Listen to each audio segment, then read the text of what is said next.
A noite obscura da alma é o período de dúvida e incerteza que um místico passa antes de ter acesso à luz. Em casos extremos, ela pode levar a uma rejeição da espiritualidade e uma perda da fé, com maior ou menor duração.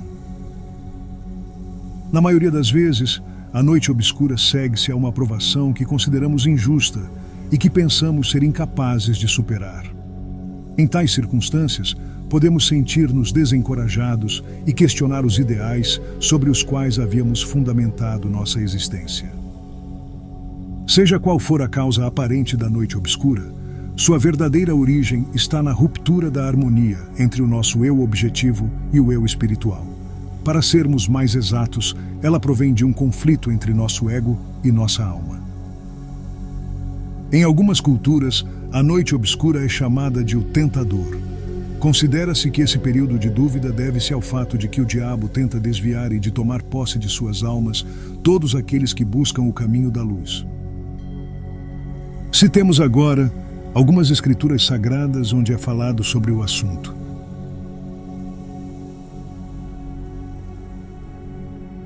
Então foi conduzido Jesus pelo Espírito ao deserto para ser tentado pelo diabo. E tendo jejuado 40 dias e 40 noites, depois teve fome.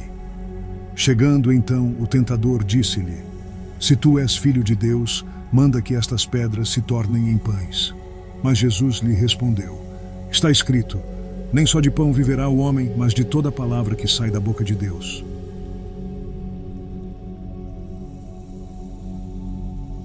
Disse ainda Yahvé a Moisés: Escreve essas palavras, porquanto é de acordo com o teor dessas palavras que estabeleço aliança contigo e com Israel. Moisés ficou ali com o Senhor 40 dias e 40 noites, sem comer pão e sem beber água. E escreveu sobre as tábuas de pedra as palavras da aliança, os 10 mandamentos.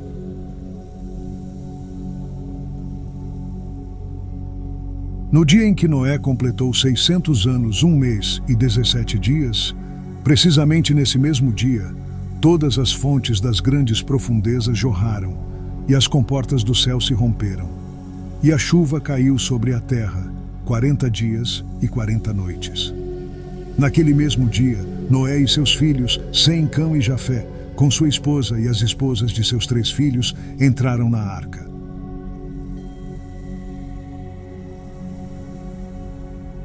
A história sobre a Arca de Noé tem fortes semelhanças com partes do épico de Gilgamesh, onde um homem chamado Ziusudra construiu uma arca onde passou 40 dias e 40 noites com familiares e animais durante um cataclisma climático.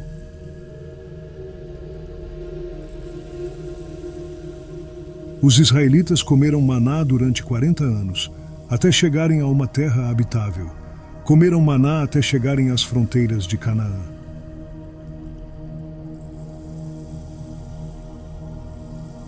Jesus continuou. Um homem tinha 2 filhos. O mais novo disse ao seu pai: Pai, quero a minha parte da herança. Assim ele repartiu sua propriedade entre eles.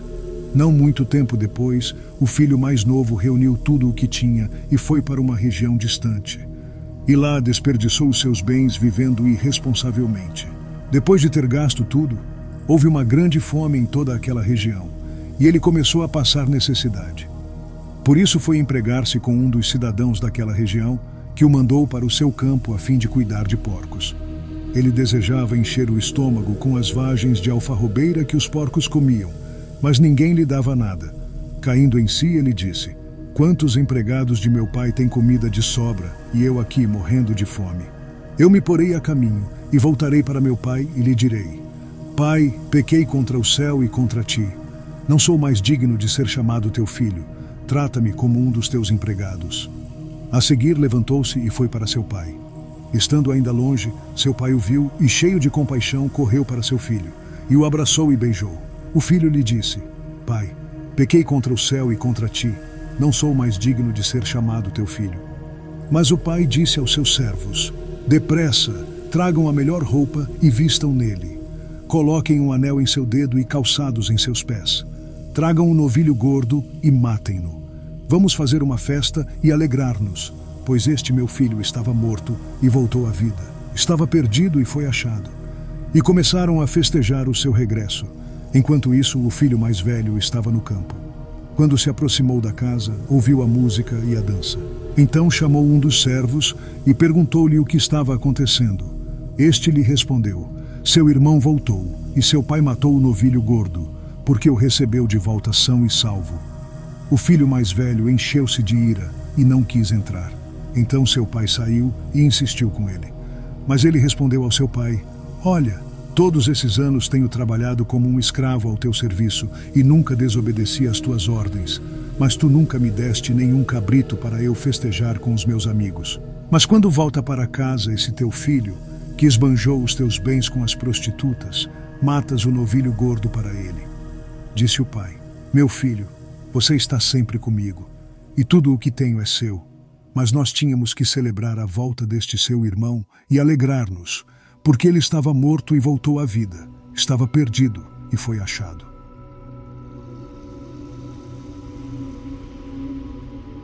Aos 29 anos, o príncipe Siddhartha Gautama abandonou sua mansão e posição e partiu em busca da iluminação com o objetivo de solucionar o enigma do sofrimento humano.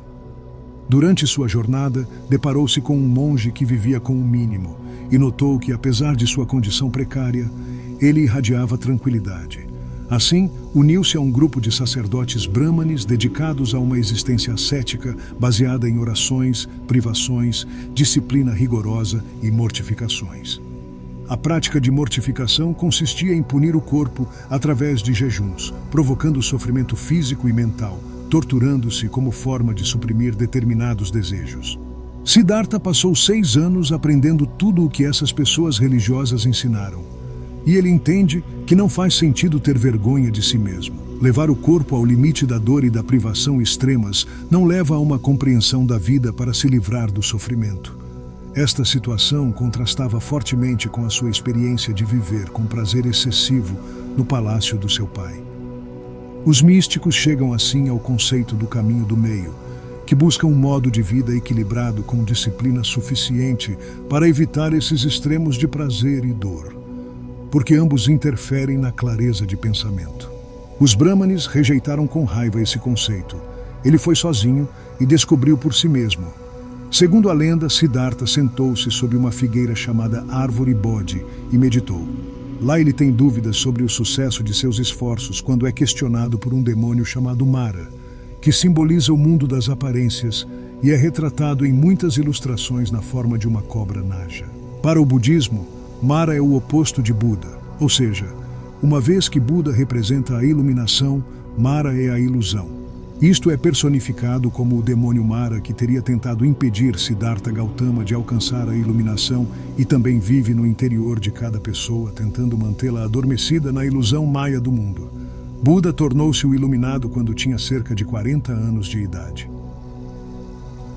Podemos observar que em quase todas estas histórias, o número 40 encontra-se presente, pois este número representa um ciclo, e ao atingirmos este tempo ele se encerra. Todos os envolvidos nestas histórias foram tentados por forças do mal. Tiveram aflições, dúvidas e questionamentos. Tudo isso representa a noite obscura da alma, e o único meio de superá-la consiste em multiplicar nossos períodos de prece e meditações, até que o diabo, ou seja, o nosso ego, compreenda que nossas aspirações interiores são mais poderosas que os próprios desejos. Quando um místico consegue superar a noite obscura por seus próprios meios, ele conhece o áureo alvorecer. A partir de então, reencontra uma fé ainda mais intensa, sente-se regenerado em todos os planos e usufrui de um novo influxo espiritual. No final, assim como Siddhartha Gautama alcançou a iluminação e o filho pródigo voltou para a casa do pai, Jesus também venceu Satanás no deserto e Moisés recebeu de Deus as tábuas da lei, as águas do dilúvio baixaram e o povo hebreu chegou a Canaã. Certamente, nós também triunfaremos sobre as trevas da noite obscura da alma.